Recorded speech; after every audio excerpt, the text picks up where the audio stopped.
All right, we will now reconvene this meeting at 7:15. And at this time, Megan, you're going to continue with us? Yes.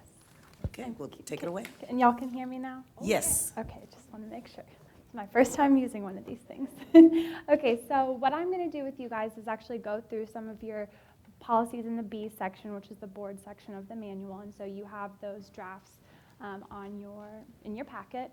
And every once in a while, Eric's going to hop in and give a little bit more background about the legal provisions that are in the policy. But I'm going to go over some of the revisions that we're recommending. And some of these came from the questionnaire that Dr. Ball filled out, but there's also some questions that I have for the board. And there's some things that have been put in the manual from the early 2000s and things from the 80s and 90s. So we just wanted to make sure that those are still things that you're doing in the district. And if you're not, then they can come out of policy, or we can make some revisions like Eric was talking about earlier. So the first one is policy BBB. This is your policy on elections.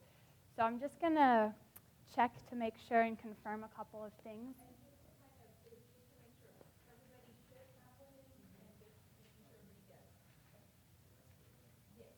Yeah, so you'll follow, I'll tell you the code, and then you'll see the recommendations are underlined or struck through like you see in the TASB numbered updates when you get those. So first I just want to I want to confirm y'all have 7 members and that you do your election is a combination of at-large and single-member districts. You have the 2 at-large and then the 5 single-member. That's correct. So the revisions here are really just to update the election year. So every time we come and do one of these, we update those election years. I also made some other small clarifying changes on the side. You'll see just to clarify that the places 6 and 7 are the at-large ones. Before it was just not super consistent, so I've changed that, but there's no real substantive changes there. So unless anybody has any questions about that, I'll mark that to put in that recommendation packet that we give to y'all. Yes, ma'am.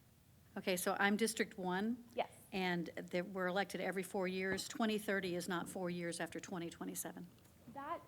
Thank you for pointing that out. We'll fix that on there. Yes, we will switch that to 2031. Our editors would have eventually caught that. Any other questions with that? Okay, then I'll go ahead and make those changes. Thanks for pointing that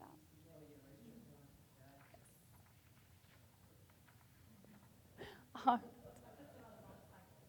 Yes. Thank you. I used to teach math, so I really should be better at that. Okay. All right, the next policy is BBBA, local.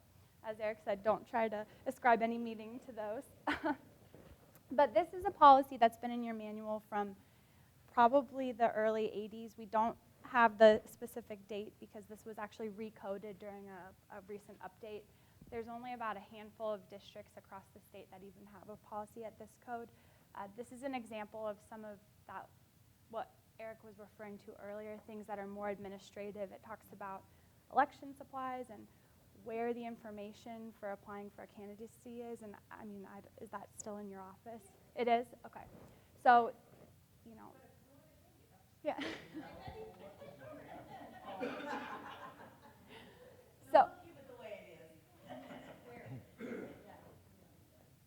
So are we good with removing that policy? It's administrative. You can still do those things, but there doesn't need to be a board statement on that. All right, awesome. Did you want to jump in, Eric? Yes, there are going to be a few policies that I will point to that you don't have in your packet, but the policy review session is an opportunity to sort of point to some policies that you just need to be aware of. So BBC legal, and I'll pull it up on the monitor for you. And just wanted to point out, this is the policy that would be referred to if there's a vacancy on the board. And the key piece is here under, there we go. I was trying to make it larger. Under Holdover Doctrine. And what that essentially is saying is a board member might resign from the board, but until that board position has been filled, the nepotism provisions in particular still attach to that particular employee. But once that position is filled by the board or through an election, that those nepotism provisions are no longer applicable. So I mention this because in some districts, what happens is, especially in small districts, a board member might have a relative who wants to teach in the district, but they can't be hired because of the nepotism provisions. So what that board member will do is like, okay, I'll just resign from the board then. I won't be a board member anymore.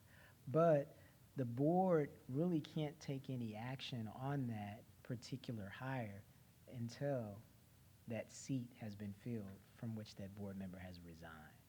And then you really will need to look at another provision here, and it's not something that could even be taken immediately after the seat is filled, because you'll need to go to DBE, legal, because even there,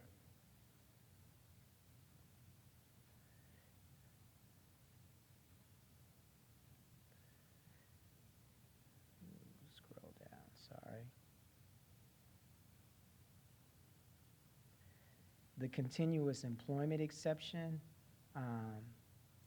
the nepotism provisions are still existing 6 months after that seat has been filled. So just keep in mind, if that ever were to happen, to at least take a look at DBE and BBC to ensure that the board is in compliance. Nothing to change here, but just more of a FYI. I call these the FYI policies. The next one, no changes. It's not in your packet.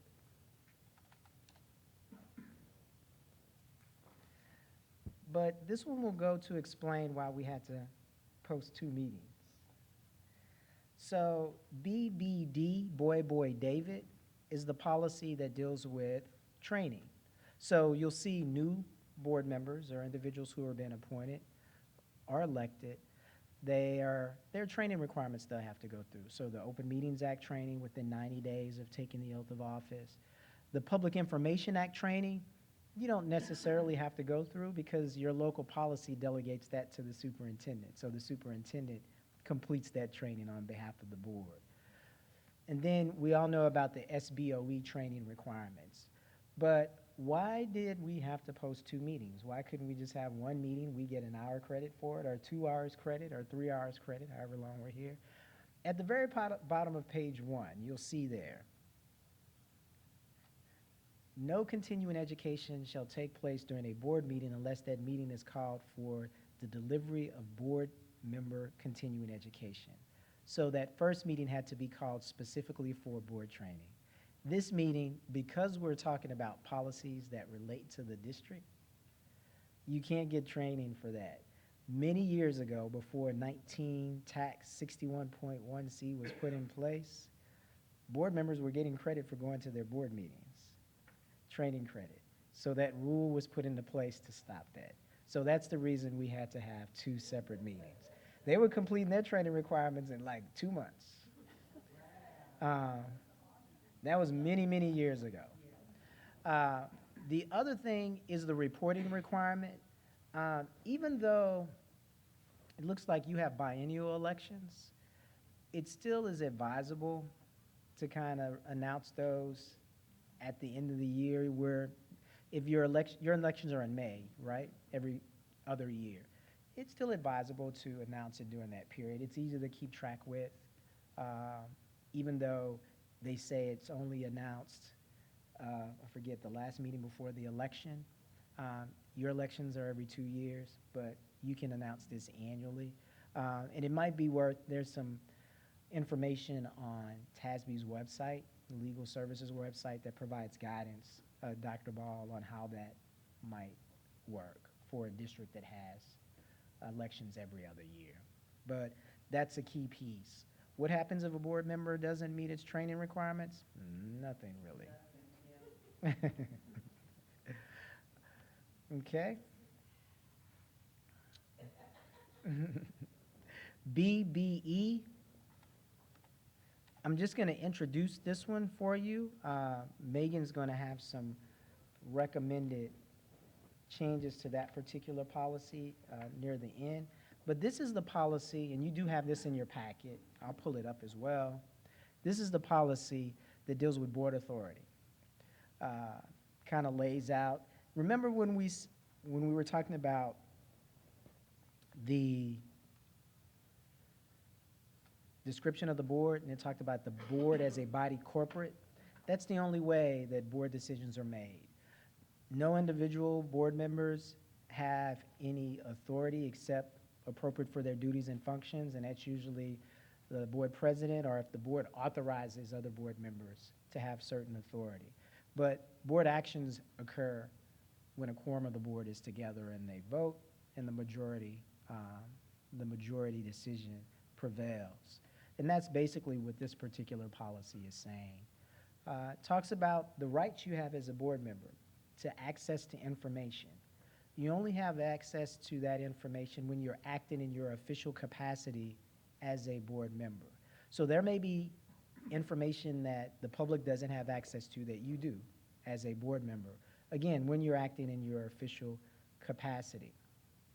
It says if a board member isn't acting in their official capacity when they are requesting that information, then their rights to that information is the same as the general public, and essentially. Now, under limitations, the local policy even goes a little further and talks about access to confidential student records. So, you know, Darter might be dating the star quarterback and you want to see if he has any disciplinary problems. Unless there's a grievance that has come to the board or a disciplinary hearing that's come to the board member wouldn't have access to that, wouldn't be given access to that particular information because it wouldn't be acting in the capacity of board member, capacity of a parent, but not a board member, and it wouldn't be a legitimate educational interest. Then the remainder of the policy talks about how reports are requested or records are requested. Records go through the superintendent, or if the superintendent has designated someone else, they would be able to provide that information.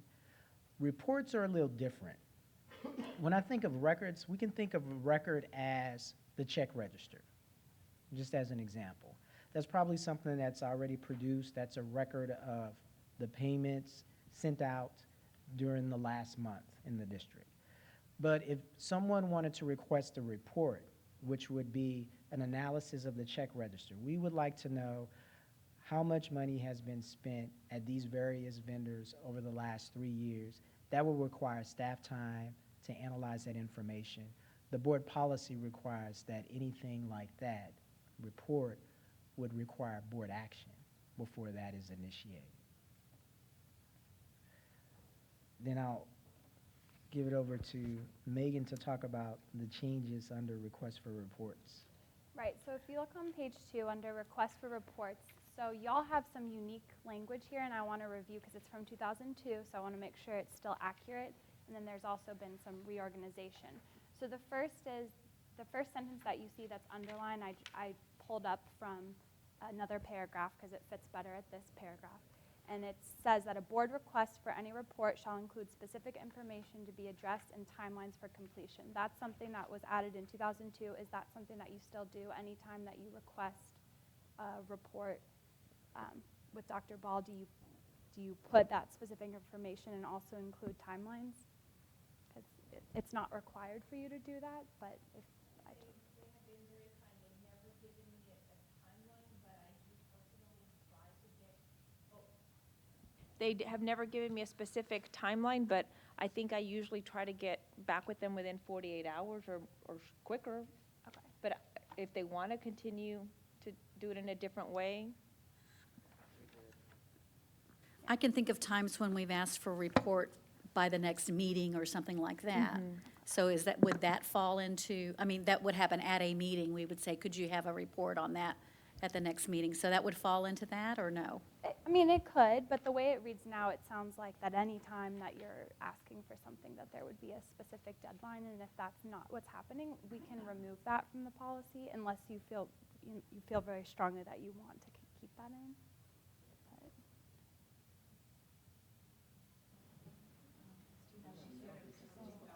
Yeah. Yeah.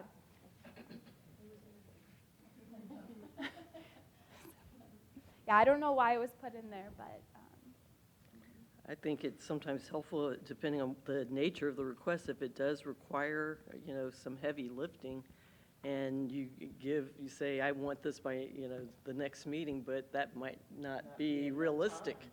So without having a deadline, how would she be able to say, can I suggest another alternate deadline, because I don't think we would be able to pull that together in time. So I think it's helpful to be able to propose. But what this is saying is that we would have to always give a timeline, correct? Like that, like if we're acting in accordance with this policy, it doesn't mean that when if we took it out, it doesn't mean if we make a request, we can't put a timeline on it. Right. It just means that if we're acting in accordance with this, we have to put a timeline every time. Exactly. So Okay. this is kind of holding you to that high standard every time you put that. It doesn't mean that you can't give her deadlines because. I say take it out. Okay. All right. Is everyone in agreement with that? And remember, you're not necessarily making the decision tonight. This is coming. You'll get it back again to actually adopt. So the second part then is that's also unique to your district is you have this exception that an individual board member can request that a report be prepared through the board president without board action if the report will address an item on a future agenda. So Eric was talking about how no individual board member can ask for a report without board action, but this is providing for an exception. And again, this is also from 2002. So is that something, can an individual board member go through Renee and ask for a report without board action, or are all of the reports that you're requesting going through the entire board? See, and that just has not happened. That has not happened with this particular group. It would seem to me that the request would go through the superintendent and not the board president. What do you guys think? So I think that we would just delete that exception. Delete that whole exception, yeah. And so that's all that was your unique. And again, we don't know why. I wish I could tell We you. don't know why, because we weren't here. Right. Well, I wasn't either, so. So if we're okay, I can take that out. It's, most boards don't have that in there, so there at some point might have been a specific reason why that was in there, but if you don't feel the need for that now, I we don't can think so. take it out. Yeah. Okay. Great. Well, I'll save your district some money because you're going back to a base version policy. All right. Eric, could you pull up their current BBS on the existing policy? So we're going to talk now about your ethics policy. So what I'm going to show you and what you have in your packet is the standard version, the base version that we have. And I just wanted to present it to you as a juxtaposition from what you currently have. There's nothing necessarily wrong with your current ethics policy. So if you look at the screen, this has been in your board manual since 2005. So I don't know if this is something that still reflects the current board. There's a list of 11 standards of conduct. Some of them are repetitions of the law, like it talks about the Open Meetings Act and having to disclose conflicts of interest. And then there's some a little bit further down on the second page of so this is your existing policy, what you're looking at on the screen. There's some specific provisions in here about reimbursement for school-related expenses. So I would recommend that a lot of this could come out of an ethics statement and go into, there's some things about reimbursement that we could put at other policies if it's still, but I'd love to hear your thoughts on, where you're at right now with this. Wouldn't this also be part of the board operating procedures? Yes. So a lot of that could go into board operating procedures rather than that.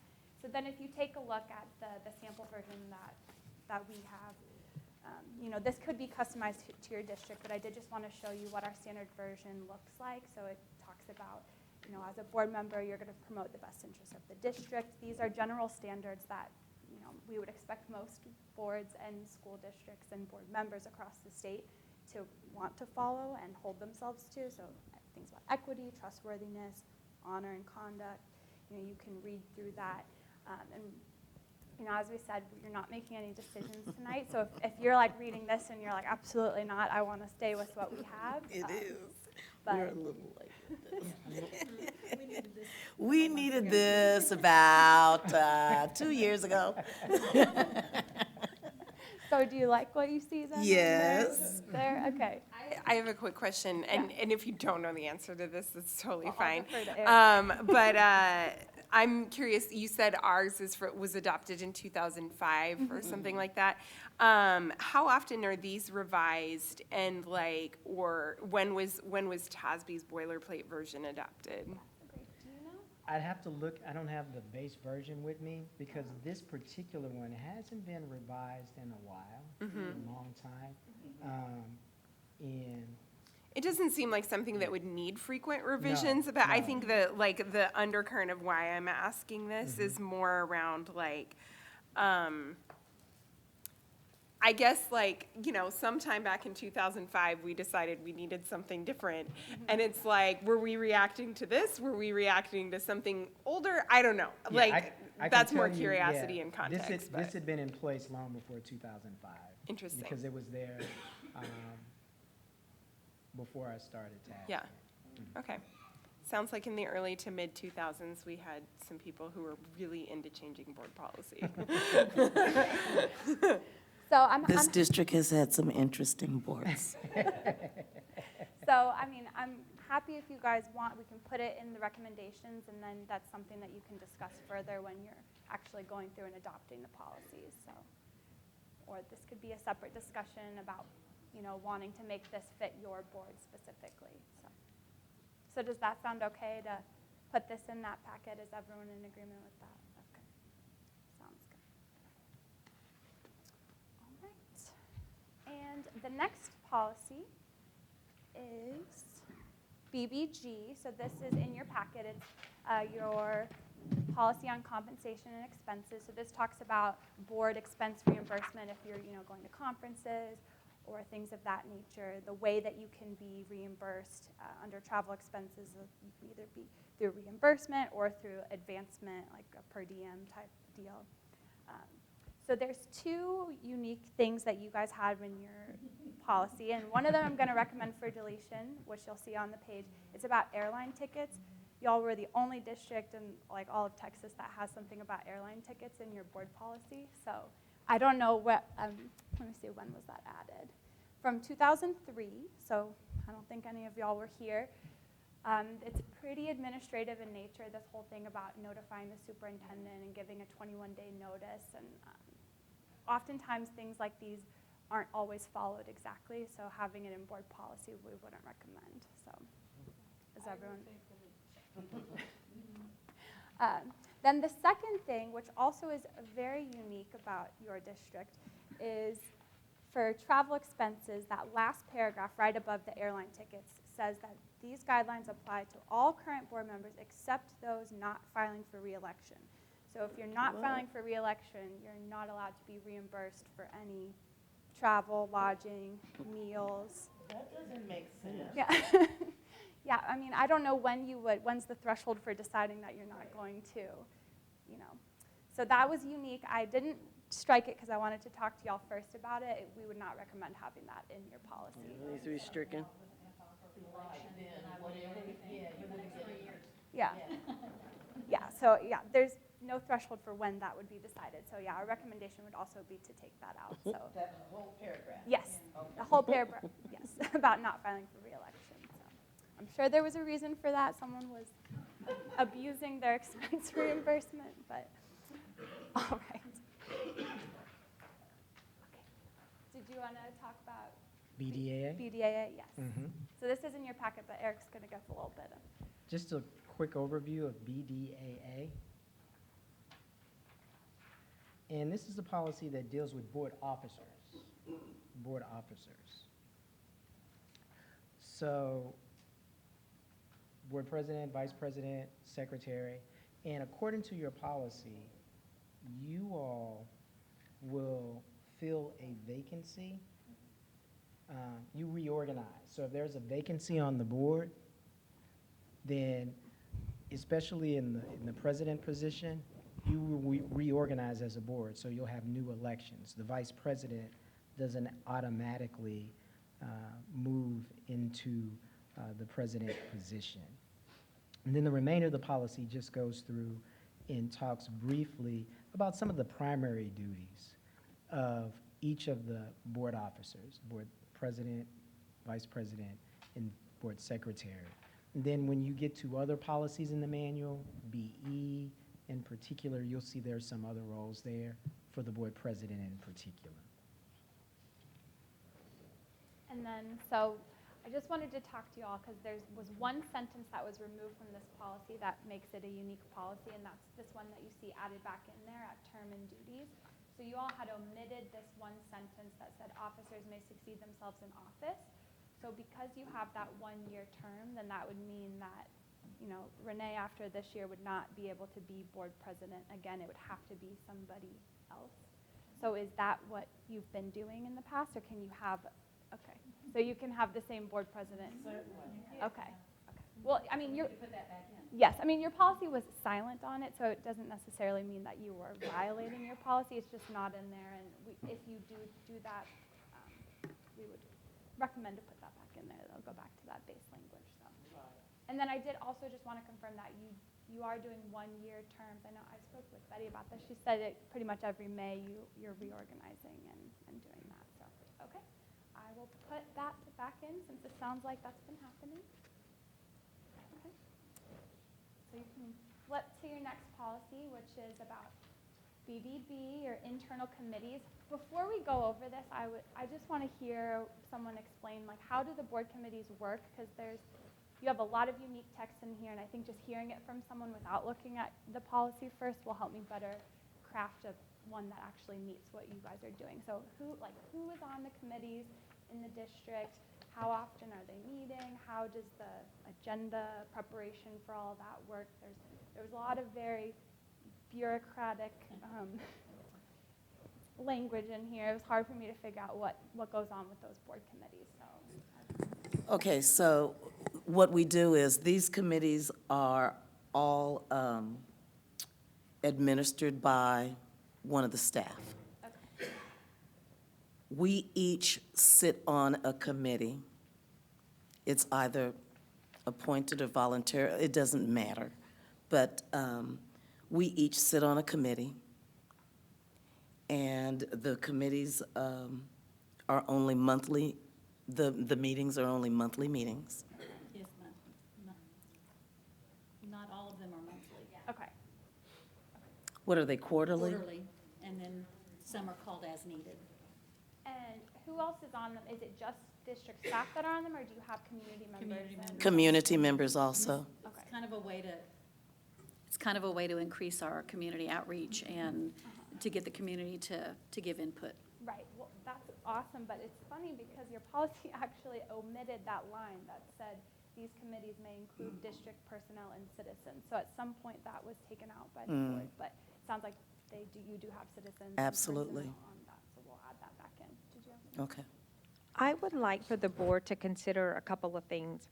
Maybe changing the wording to say that your expectation is that the district have a certain amount of committees and not a specific name for a committee, because if we put it in our board policy, it always has to have that name. How about if we ever wanted to change it to call it something else? And then, of course, since I've been here, we haven't had this internal audit committee, so somebody would have to educate me on what happened or what the expectation is. So I don't know if it's more in regards to wanting to have the committees to work and function properly, because I think everybody besides one committee, you could say we probably might need to, time to do this a little bit different so we can start to get more input. So maybe, starting by different names or having different things. So I didn't know if the board would like to consider maybe just giving the expectation of saying, okay, we expect for there to be at least whatever number, 3 committees or whatever, but giving us some flexibility of what we call them, so then we could start to do a better job of getting community members to attend them. I concur with that. What about the rest of you? Okay. Well, I can definitely draft some language for that because the whole note that's about board committees, that's not even required for your policy because the first paragraph says that, they're going to be committees and that ad hoc committees can be appointed as necessary. If it's important to the board that you have standing committees that are always going to be functioning, I can draft some language that says there's always going to be 3 committees, but you could also just, delegate that to the superintendent and she could form the ad hoc committees when they're necessary or continue to have these standing committees. So basically everything after that whole section about board committees is not necessary for policy, and then this whole part at the end about the committee chairpersons is also not necessary for the policy. So I don't know if you want to have at least 3 committee language, I'm happy to draft that for you, or if you would rather just make this be a simple, sleek policy and kind of delegate that responsibility to Dr. Ball. I don't know how you. I think it would be better for it to be general, kind of vague, so that we can create it the way we need to for us. It offers the most flexibility. Right. And I mean, Dr. Ball already pointed out that, the way it was on your website was already different from what your policy said. I had to change some of the names of the committees. So I will go ahead and I'll streamline that for you. So then when you see it, it'll be a very clean policy, and it'll say you're going to have committees and they're going to do what they're supposed to do. But all this detail doesn't need to be in the board policy. Okay, wonderful.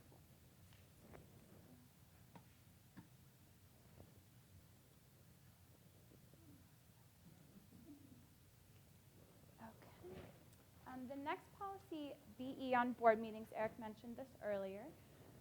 So I just want to double check your meeting time and place is 3rd Thursday at 6 p.m. That's still reflective? No. Okay, what is it? Oh, it's a little bit different. So what I would like to propose to the board is that before the beginning of each year, we bring a calendar. We right now are part of a Holdover training that requires us to be out. So it kind of varies a little bit. Okay. So if maybe it could be a broad agenda language that says by September the 1st, the board meeting calendar will be set or something like that. Is that okay with everybody? Yeah, and we see that sometimes in larger districts that they'll approve the calendar each year. I do have a question, and I cannot remember if it was this board policy or another one, but there is a policy that's very unique to Judson that says that everything has to be recorded. I would like to also ask the board if you would consider doing away with that one, because for previous districts that I've been in, and I know others have been in, that has not always been the case. Board workshops and board trainings were not recorded, so I would like to give the opportunity to the board to discuss that. Do you know which one specifically it is? Okay. This one. Okay. It's here on the second page. Recording? Just to clarify, like, regular board meetings do have to be Yes. recorded by state law, And correct? special. Yeah, yes, okay, but trainings and workshops But do not. trainings, workshops and stuff, Could you go back to that? Because Yes, and I was gonna pull up the legal too, but this is the Right, actual so local the, policy. the part that I'm specifically looking at is there on page 2.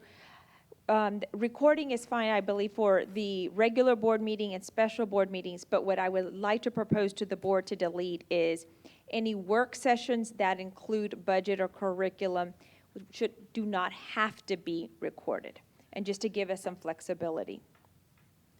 how about saying may not be? Whatever the, yeah, whatever you recommend, delete or whatever. Well, our recommendation was to delete that Okay. entire thing at recording Okay. guidelines, but Eric's going to pull up the legal because, Okay, because it covers it there. yes. Mhm. But my understanding, and Eric, correct me if I'm wrong, is that with the new public comment law, you have to allow public comment at all board meetings, which include work sessions, I guess, trainings.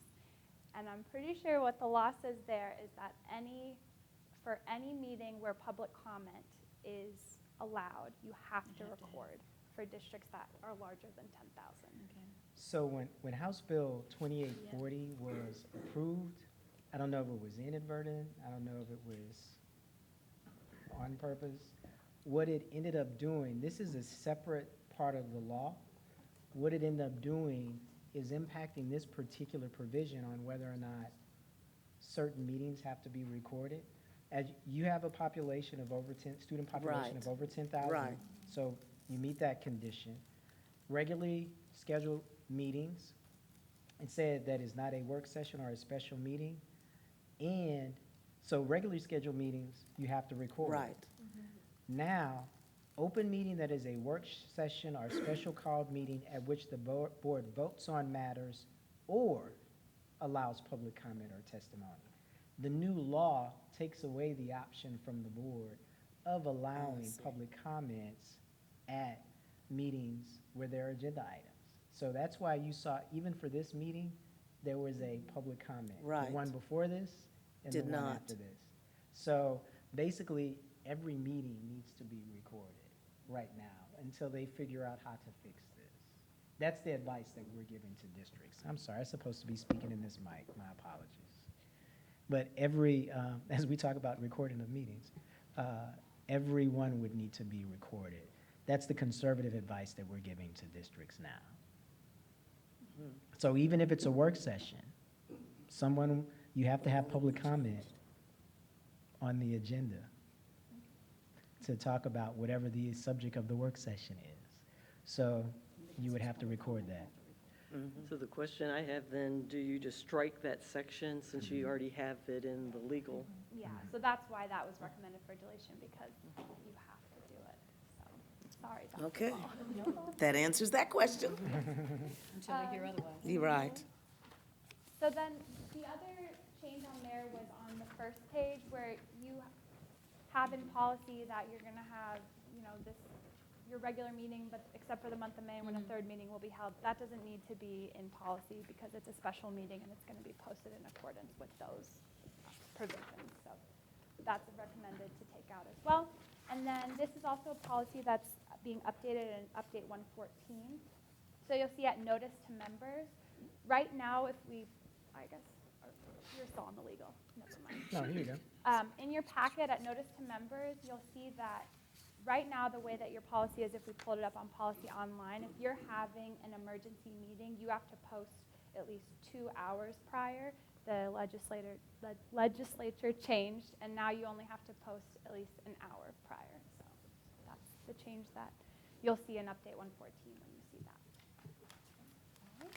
And I don't believe the only other change here was to just change board secretary rather than secretary to the Board of Trustees, because we like to keep it consistent throughout the manual. So, just like y'all said you wanted consistency.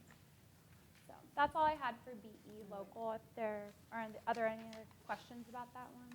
Can you tell me where that change was? Which one? The one about the The board? secretary? Yes, it was on page 2 under where it says minutes.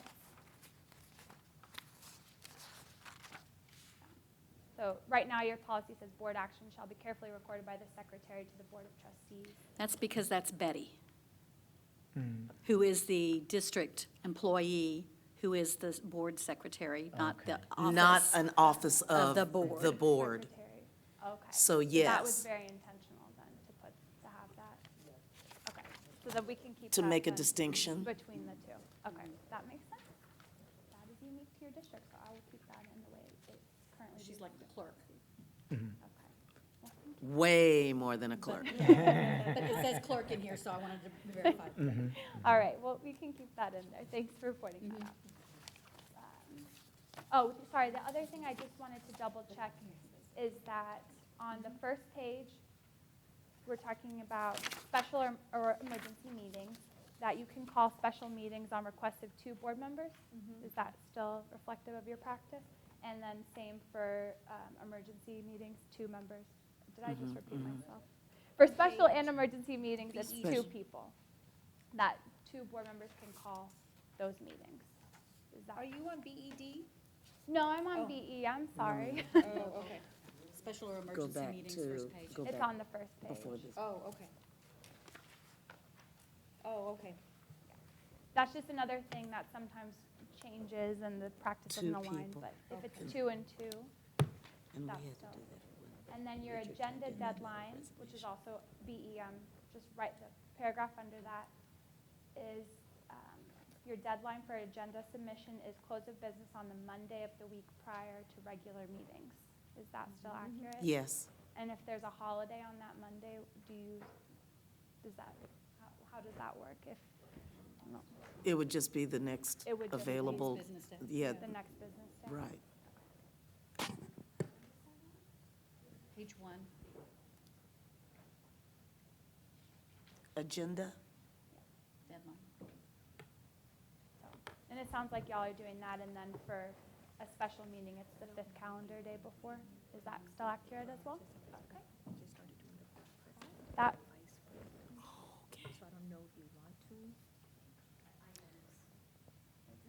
you know, do we need to say here, preparation? Board president? Because the board president has to be there. I'm an invited member at everything. It's not required. Okay, So we put it in there, and that means. then it has to be. we good, or any questions? No, we're good. No, we're just talking about how we do something. Okay, no, just making sure that you don't need any more changes. All right. And We then, don't want to tie this down in the event that, you know, there's going to be another board. And we don't want to tie this down so much so that the next board has to, you know, be within those strict regulations. I think we should make it as vague as possible, and any board that comes up here can change it if they need to. do you want to talk about Yes. BED? BED, and what you have in your packet is really the comparison to what you will see in Update 114. So your current policy at BED, and then what we're recommending at Update 114 is reflected in this annotated policy. So I briefly mentioned 2840 about public comment. Prior to that bill being enacted and signed into law, districts didn't even have to offer the opportunity for public comment. And there were a handful of districts in the state that did that. 99, That was us. Oh, y'all didn't have public comment? No, we did. Oh, no. I'm sorry, I misunderstood. I thought you Yeah, said there, we did there were a not. handful of districts that did not allow public comment. The only way that someone would be able to address the board is through the grievance process. Wow. So 2840 was passed, but 99.9% of the districts in the state of Texas were already allowing public comment. And allowing public comment in a broad way. I saw your cards out there, and that may be part of the implementation of 2840. But I know in the district that I worked in, anyone could come and speak to the board about anything, whether it was on the agenda or not. Now you have a bill that states if the item is on the agenda, the board has to allow public comment on an individual who wishes to comment on that particular item. What the bill also could unintentionally do is eliminate, maybe not in Judson, but in some other school districts, eliminate the opportunity for individuals to comment on non-agenda items, because the bill has set up, you only have to allow comments on agenda items. And I will say, you can tell I'm a policy geek, because this bill had gone into effect, and I sat and watched the local school board meeting with all 127 people signed up for public comment, Wow. just to see how they would handle it. And they did a fairly good job. They're working their way through it. In Update 114, what you're going to see, and this is sort of a preview, but it may be something to talk about. One, to know you have options. You can continue to do it the same way that you've done it, and the only changes are going to be, one, you can't require someone who wants to speak on an agenda item if they're part of a large delegation, you can't require them to appoint a spokesperson now, because the law is clear. If an individual would like to speak on the agenda item, they have a right to. Two, your policy, let me just make sure, I don't think, your policy didn't set any limits on overall public comment? Okay, so that may not be a change.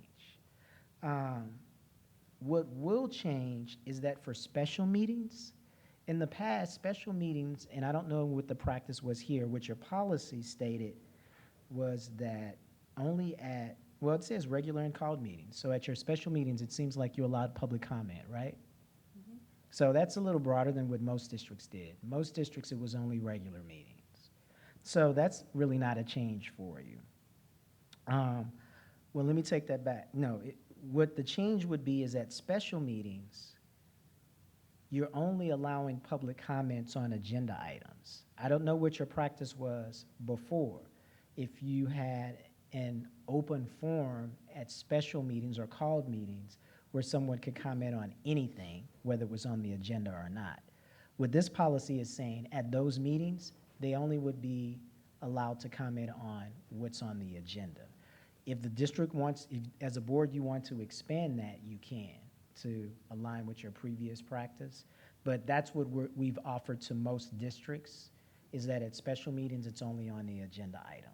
Right. Now, for the board president or whoever the presiding officer might be, it creates a situation where you're going to have to potentially manage the meeting. There may not be a number of people signed up all the time for public comment. You're not going to have 127 people signed up. This school district traditionally has at least 30 or 40 people signed up every board meeting.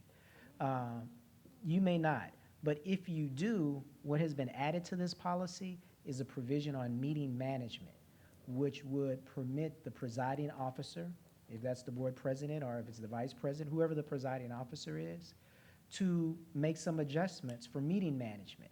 If do folks have to sign up prior to? Yes. What's the cutoff date or cutoff time to sign up to speak to the board? Ms. Holmes, is it, they need to 15 minutes before the meeting? No, they just, when we're ready to start the meeting, I'll make okay.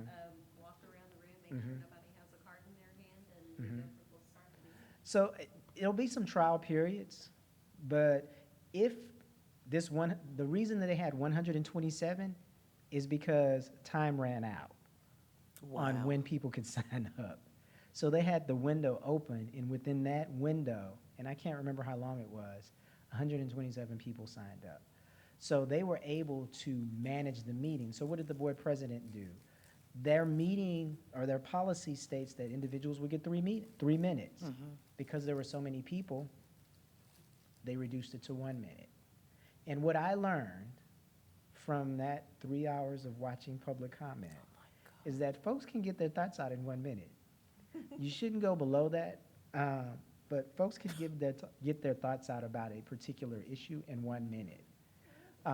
But they ran through it, and if there's another meeting and there may be only 5 people, then the policy where 3 minutes a person is going to be appropriate. So what the new policy is going to do, if adopted, is allow for those adjustments on the fly.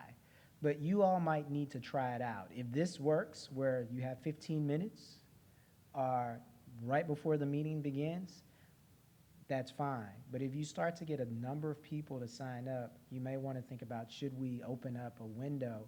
Because you need to have time to sort of compile all of those cards, who's speaking on the agenda item, and who's speaking on something not on the agenda. Because if you happen to have a meeting where there are 60 people who want to speak on an agenda item and 30 people who want to speak on a non-agenda item, this policy would allow you to put the non-agenda items aside so that you could hear the individuals who want to speak on the agenda item. So that's just sort of like, I guess what you'd call a quick primer on the BED. So when you look at it, see, if you want to expand it so special meetings, you can have someone speak on items not on the agenda, you could do that. The procedures, This is gonna be, as I mentioned before, we created some model procedures for districts for this particular policy. And again, this is the one instance where procedures are adopted because they're operating procedures. Talks about sign-up period. It has a script. So if you have collected all the cards and you see that situation where there are 60 speaking on an agenda item and 50 that's speaking on something different, there's a script to let folks know, hey, the policy says 3 minutes. We have 111 people, 110 people signed up to speak before the board. We're going to reduce the time to 1 minute so that we can hear from everyone.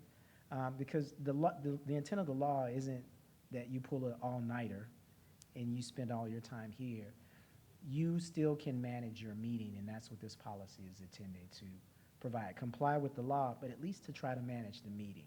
And any feedback that you all could offer to our governmental relations as you implement this policy and put this policy in practice would be welcome, because next session, I understand the intent. The thing is, the bill was a solution to something that might not have been a problem anyway, because public comment was occurring in most school districts. Right. I think the problem is they were putting public comment at the end of the meeting after they made the decisions. So now it has to be before the item. And if that was the requirement, then that could have been the only fix. Just put it at the beginning. But that's what this policy does. And you can put, if a non-agenda item, you can put it at the very end of the meeting if you want to allow them to speak. But if, before you deliberate on an item and make a decision, an individual has a right to address the board on that. So just something to think about. You'll see that in update 114. Just think about what might work for Judson as you move forward on that policy. Any questions? And there's an Attorney General's opinion request out, because one of the things, and I'll tell you what the advice is that we provide districts, the law says an individual has a right to address the board on agenda items. So the Attorney General's request is for, I think it's the county. I don't know if it's a county or a school district. I think it's a county government. And they're asking, if someone wants to comment on 19 of the 21 items, do they get 19 times 5 minutes to address the board? Our advice right now is no, they don't. If they're addressing more than 10 items, you might give them a minute or two more. But we don't think you're obligated to give them an hour to address the board. But we'll see what the AG says as that continues to be put forth before districts.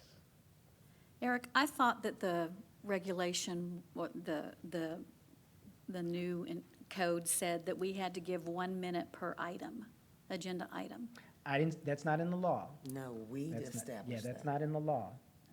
Yeah, the law just says. That was they something can we speak- established. Okay, and if that's what the district wants to do, you can put that in the procedures. But the Attorney General is gonna provide an opinion on whether or not that's even necessary. Per person who signed up. Oh, I thought you meant like per agenda. No. No, we did say 1 1 minute per person who signed. Per agenda item? Mhm. Pretty sure. Okay, Ms. that's something we're Holmes? gonna have to keep talking about. Ms. Holmes, can you clarify? What we got, what the advice that we got from the attorneys was per agenda item, 1 minute, but we left our public comment the same, which is 3 minutes. But Okay. we have to change that in our board operating procedure. So y'all receive that from your attorneys, and we defer to your local attorneys. The advice we give is a little different. But if you pull ours up right now, wouldn't it already have been updated to? Not with 114, not yet, no. I'll pull it up, but I Even didn't though see. we had already approved ours? Oh, really? Not so much for 114, but Oh, for but that. Just for yes. Oh, locally? no, that's fine. That local Yeah, policy. That's fine. So right now, you're trying to comply with the law because your current Yes. policy Correct. might not be fully compliant, so you're complying with the law, which is totally fine. Okay. There's gonna be a disconnect, Mm-hmm. but, so it may not appear online, but if your practice is in the spirit of the law, that's fine. And it'll catch up. So when you look at that, if y'all want to codify certain things in your policy, then that would be the opportunity to do that when you consider this as part of update Right, but I 114. guess, just for further clarification, could you look ours up to see Mhm. if it was already, to see if ours was already updated? Let's see. Because we did it at the August board meeting, so I wanted to see if TASB, they, y'all didn't, okay. I haven't received anything. You haven't regarding- received it yet. Yeah. Okay. So this is the old policy from 2005, well, current policy from 2005, Okay, yeah, okay. okay? But yeah, if you all do decide to make changes, yes, I'm more than happy to work with the district prior to those coming to the board for adoption. Megan Right, and but I, I guess what we have to then go back to do, since we did, the board did adopt something, so now we Okay. have to Well- go back and fix it. when you say fix it, Okay, I shouldn't say fix it, change it if we choose to change yeah, it. if I'd have received it in August, I would have processed it and it would have been online. But what I likely would have done in the update is still provided you our recommended text to look at. And the district could have said, we reject that, we like what we want, and it would stay the same way it is. And you could still do that in update 114. You can say, we reject what was offered in the update, we would like to put this online in the policy manual. You So can do once that. we get 114 and we look at it, if there's something that we would like to recommend change, we still have time to do that. Yeah, yeah.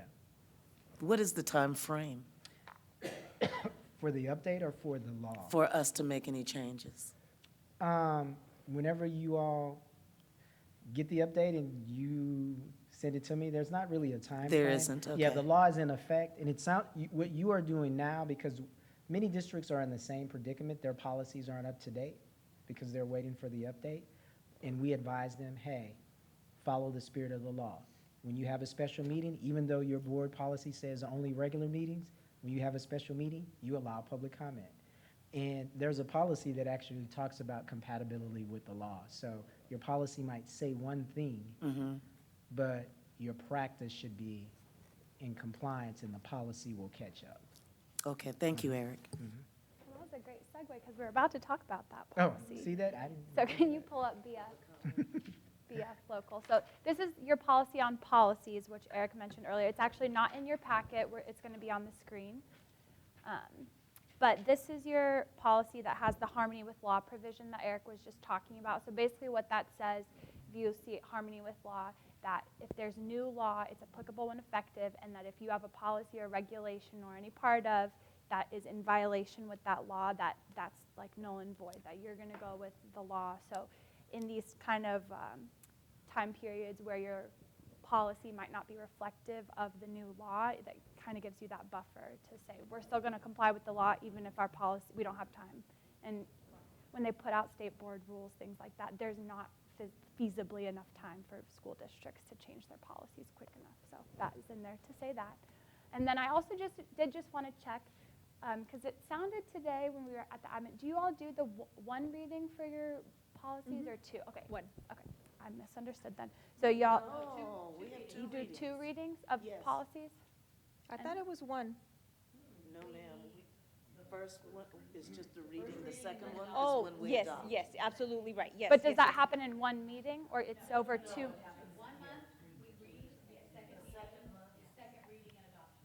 Okay. I might have misunderstood because I thought you meant like you review for 2 months. I think that's what I thought you meant. Mm. Only review once and then adopt. Okay. Because the way, okay, because the way that if the policy reads now, it says that local policies may be adopted or amended by a majority of the board at any regular or special meeting. So if you're doing the two policy adoption and you want to continue with that process, We did change that last year. There was something which I do not remember what it was. We did change that part last year. okay. So I can, yeah, I don't, It's not there, that's our policy, people read it. yeah. So I'm not sure if that was, it wasn't sent to TASB or what. Tell me what you're saying. This one right here says that it can be done at the same time, right? Yes. So that is. Oh, so that's, okay. That's the change. Yes. I see. That was That's why changed you're in saying one December. reading. But what you're doing now is you're doing it over 2 meetings? No. Doing it both. I mean, we did this to give us that flexibility because Okay. we were changing the policy. Okay, yeah. Yeah. So then that's fine as is. We'll keep. But you see, the reason I like this because it says it may be. So my recommendation would be still to leave this like this in Yeah. case we need it, but we do it traditionally the way where you get the policy, you review it, and then the next month. So that would be my recommendation to the board, to leave that part in there. Okay, Yeah, and that's what we're Okay. accustomed to. that's fine. I just want to make sure that you're not like mandating that every time Okay. you do two readings. Good. Because then that would need to be in policy, Okay. but if you're, sometimes that's fine. It offers that. Because in flexibility. that first reading, that's when we ask questions. Right, and that was just for Mike. once. And that was just for one specific policy. It wasn't the whole like local update 113 or, the big ones. This was just a one. Something in particular. Yeah, I can't remember what it was. About retirement, I think. Oh, I think it was, yes. Okay. Well, that sounds good. You can go with Okay. BJB. So the next one, it's in your packet, and we only have 2 more policies that we're going to review. I know we're a little over. BJB, it's a policy from 1982. We're going to recommend it for deletion. It's also got an advisory letter. There's some legal problems with it. I'm not an attorney, so. But yeah, we're going to recommend that for deletion unless anybody has. It's very procedural about the selection process for the superintendent. So. And actually, that policy is, I think it was, well, let's pull it up, because the date is going to, based on what we talked about during the training meeting, let me see, unless it's been changed since then. Let me look at the date. Yeah, I think it was readopted Yeah, at the last. look at the date. PRS. Oh, it does say 1995. So a whole lot was happening during that time. And after that update, we used to have a BJB-based version of the policy. After 1995, the district revised this during that legislative session. They were revising the base version that we had.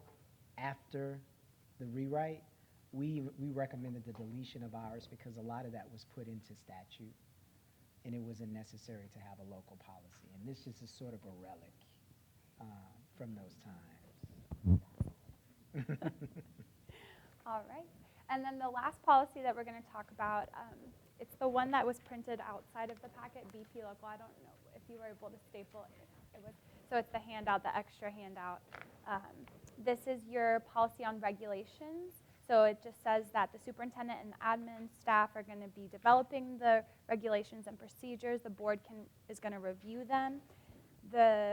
What I'm recommending for deletion is that at the no board action, y'all had this unique language in that said, as submitted by the superintendent, that you were going to review. They are subject to board review quarterly, but are not adopted by the board.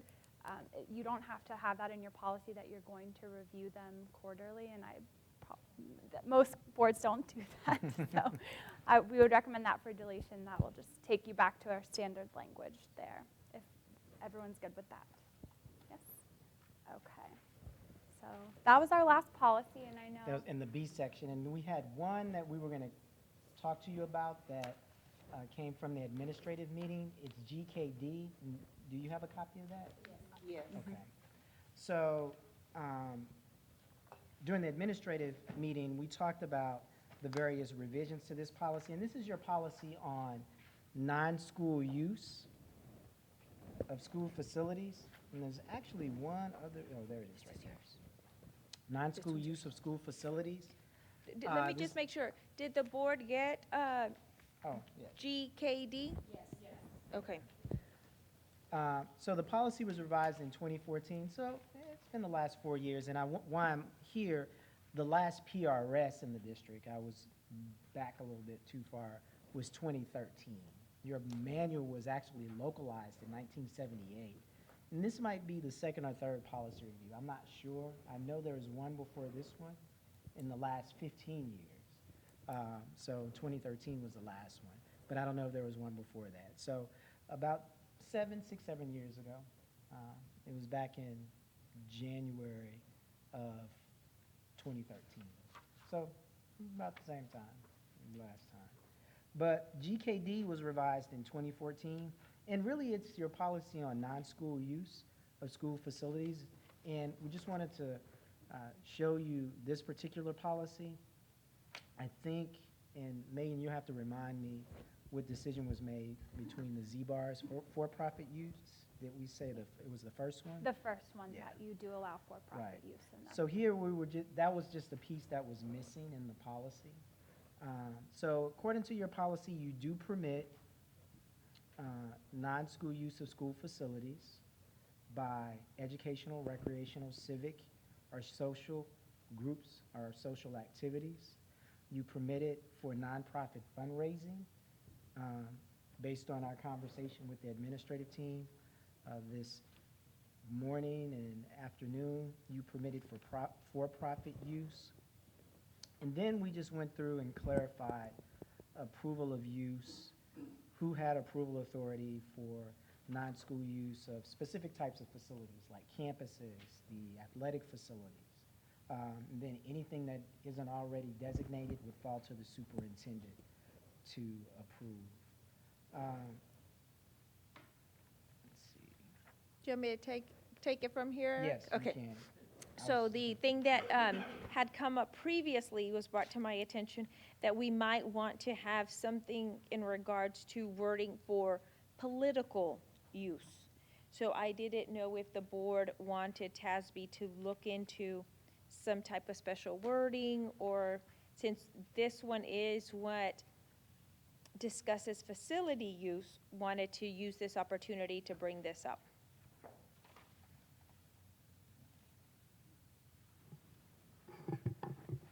And along those lines, I had, I guess, shot the president and Dr. Ball an email suggesting that we just, as a body, develop a policy on impartiality as it relates to whenever, someone who may be, currently in political office wants to, partner with our schools or visit and tour schools or whatever, the case may be. And I have, I've received a lot of, as an attorney, we have, through the State Bar, a lot of, sponsors that may, sponsor different CLEs that we have. And I noticed that, the State Bar, for example, has on their literature and on their website this policy of impartiality, and it reads, I think I took a picture of it. It basically says, and this is the State Bar statement, the State Bar of Texas does not endorse political candidates. When a candidate for the public office is included in promotion for or participates in a Texas Bar CLE event, the State Bar is not taking a position for or against anyone's candidacy. And we've had, members of Congress that, have their districts overlap with ours who, co-sponsor, different events. And I just, again, I think, we need to develop some type of statement or policy that makes it clear that we're not endorsing, advocating, or opposed in any way whenever those, partnerships, or if someone decides to, tour, the schools for whatever reason, that we're not making any type of position on their candidacy. Okay. Do we currently do that? So when we sponsor with whomever, that's not a message of endorsement, right? There's nothing that's public, that's on any of the literature, okay? So this was just That gives that codify- statement that says, hey, by the way, we're not advocating or endorsing or anything, But, for example, I got contacted when, one of our sitting members of Congress who has declared their reelection partnered in one of our middle schools to do an event. And people will say, well, is Judson, advocating for this? No, this is something that they've done. But the fact that there's no statement or that can be put on the website or put on the literature for that event, that basically, is just a disclaimer. I just think that type of kind of, the state bar calls it an impartiality policy, but something along those lines. And I know, I think I was just asking if this would, because to me, a candidate is different from a sitting member. Whether you've declared for reelection, you're still the sitting representative for that district or whatever. And so, to me, that's not about partiality or impartiality. Like, this is an elected official who's coming to speak to kids or, be in contact with the community, so like. And this Yeah. certain event that we are talking about, he does not attend the event. He doesn't attend the event. When you attend the event, because I attended it, there is no signage, there is nothing that ties it to him. I But know. perception is reality, so if people are calling and saying, does the school district, are you endorsing? I think it behooves us to have some type of statement that is consistently applied to every circumstance, whether they're an incumbent, a challenger, or whatever, to say that we're not endorsing anyone's political viewpoint or whatever. So I have a question for you. Then what you're saying is that on the literature that the public receives, that statement would be on the literature? Whether it's on the literature or if it's prominently on our website, that if anyone were to call any of us, we can say, we have a policy, it's on the website. But we have nothing at all. So I can say I don't know if I've ever heard of a district that had a sort of impartiality policy. You do have statements in certain places, and let me step aside from the specific example. You do have statements in certain places where when someone might be speaking at a district event, and this perfect example is at FNA local, there's a statement at the end of that specific policy, or disclaimer at the end of that specific policy, where there's this disclaimer that the district isn't really endorsing this, the student is expressing their belief in accordance with law. I can't remember it verbatim. I don't know if there would be I don't know where exactly we would put it in the manual. I would have to think about that, if that's something the board would want to move forward with. I'm wondering if maybe it's more administrative guidance, but if we need to put it in policy, I would have to figure out where exactly it would go. Because it's really something similar to this, and this is very rare to have in a policy the actual statement that needs to be added to something as a disclaimer, and this is something that would be on the graduation program, letting the public know, even though the student is speaking, the student is given an introduction, the content expressed is solely theirs. Yours it's a little different from what you're saying, but similar in the way. It's similar, yeah. But I would really have to think of where we would put something like that in the manual. I mean, it's something Megan and I could talk about and see if we could offer a recommendation to the board. So you're saying that you don't know of any other districts that have a policy like this? I haven't seen it in the policy. I that might can't be tell more you if they have a administrative. practice, Okay. but I haven't seen it in a policy. Got it. Yeah. If it's not in other districts' policy, I don't see the need to put it in ours, but like, if you're saying you got constituents who called you about it, maybe that's something that lives in administration, administrative regulations that we're able to more nimbly adjust when needed. Could go with an administrative decision. I could go with an administrative type disclaimer.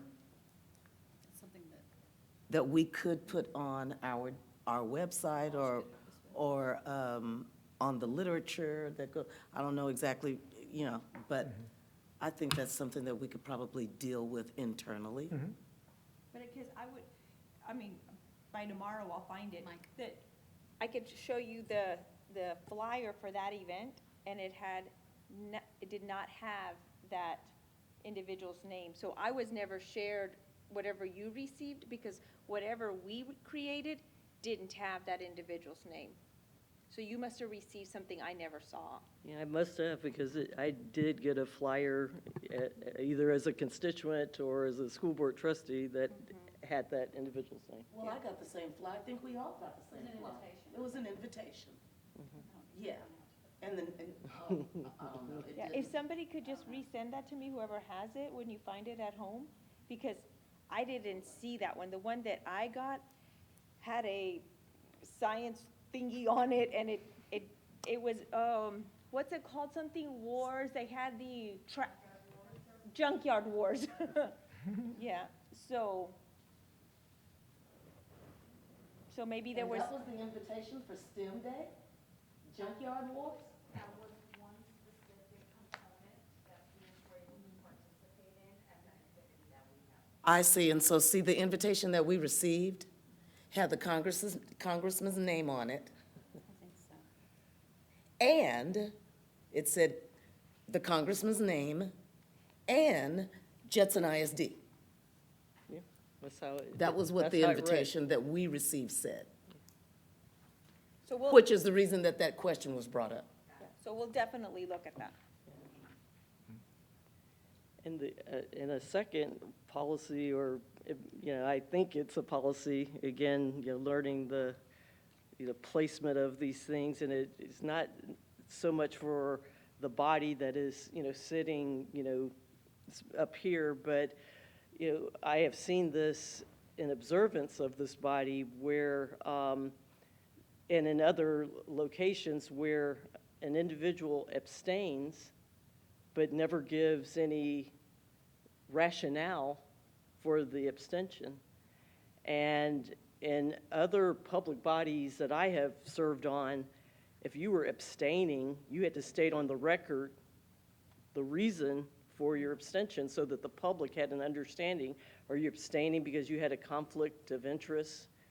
Are you abstaining because you're, this is your first meeting and you've not had the, the opportunity to be as informed about the matter before us, but, it should not be a protest, vote.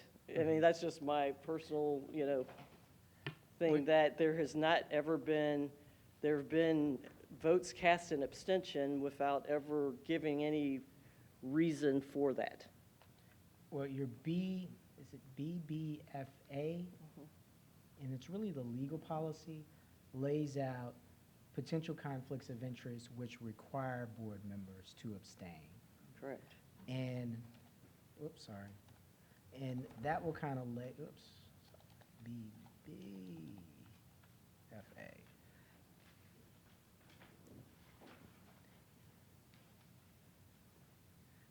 And it's mostly in the legal policy.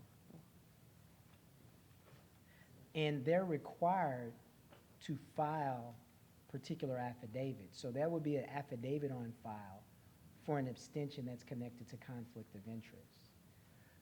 The board's current policy under voting, it doesn't require them, currently require a board member to give a reason.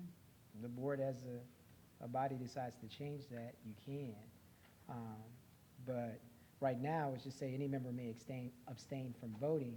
If someone has a conflict, it will be in accordance with BBFA. They will have had to have filed some sort of affidavit. So just by,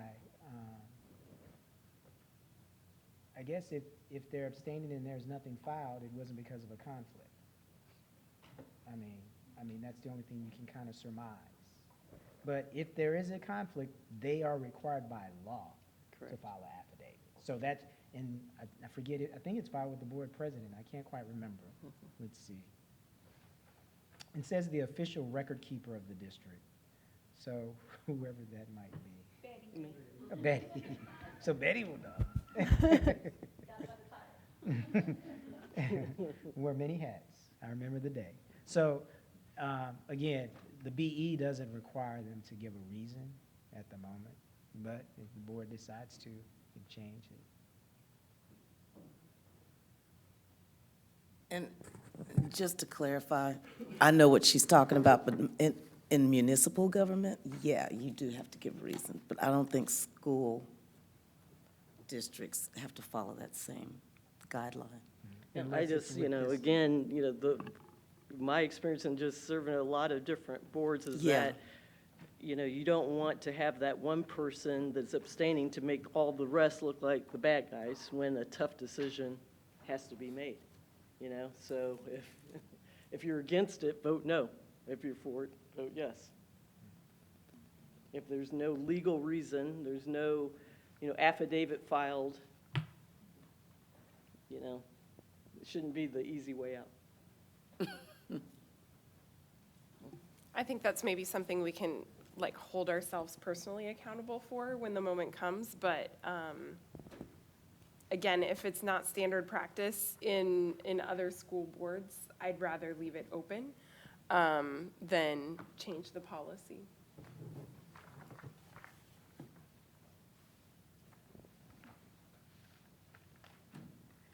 So just for clarification on what I should do, I certainly stand corrected, so it does say the congressman's name, so you would like for me to put a statement at the bottom of this?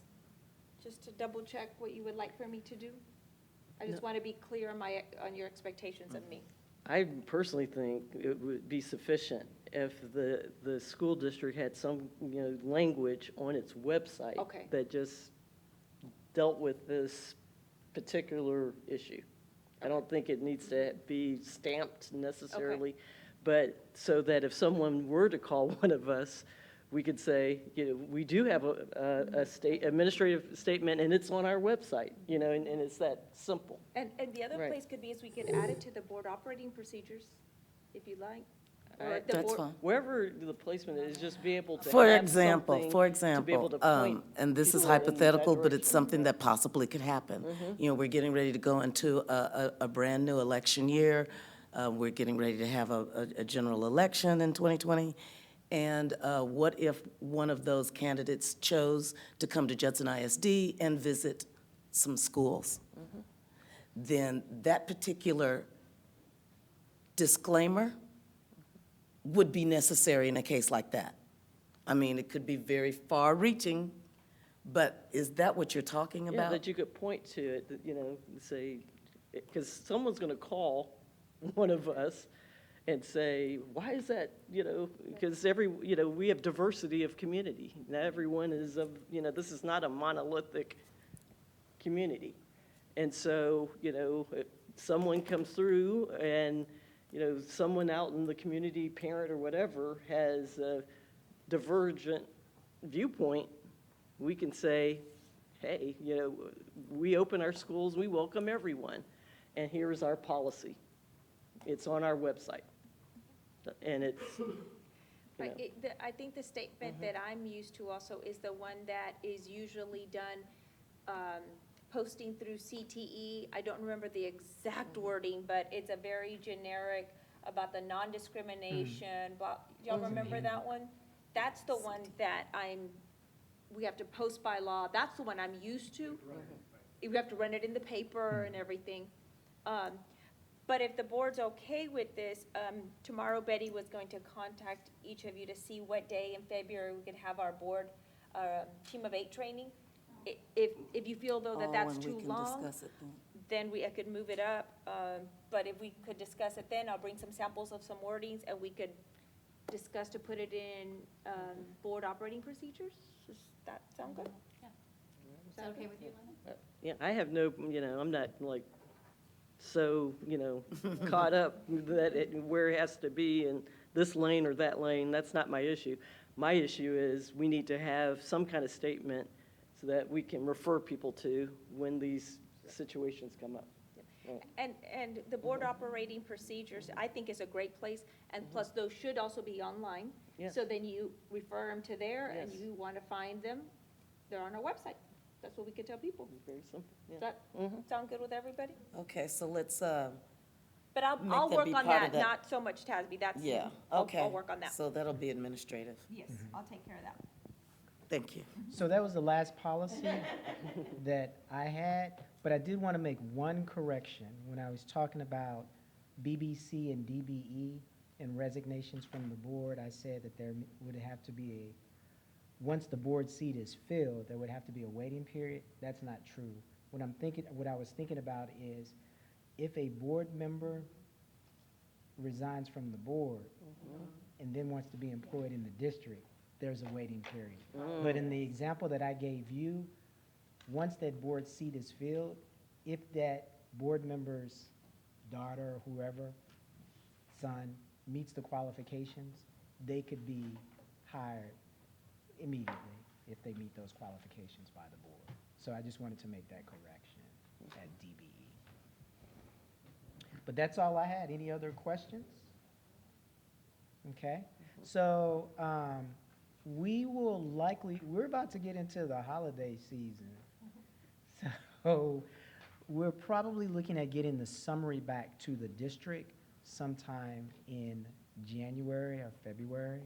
So, and I'm about to begin working on the Education Service Center updates. So I'm gonna be tied up, but we plan on getting that to you sometime in January or February. Ideally, if the district can take care of update 114 first, that would be helpful, so that when we get you the annotated policies, they are keyed off of the update 114 policies instead. So we'll be in touch, we'll be communicating to see how that's going, and if we need to make adjustments to that schedule upward or a little later, we can. Okay? Any other questions? Yeah, I wish I got credit for this one, right? Well, that's all I had. Thank you, Megan, thank you, Eric.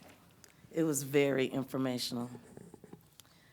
Well, if there's no further business, this meeting is adjourned at 8:42 p.m.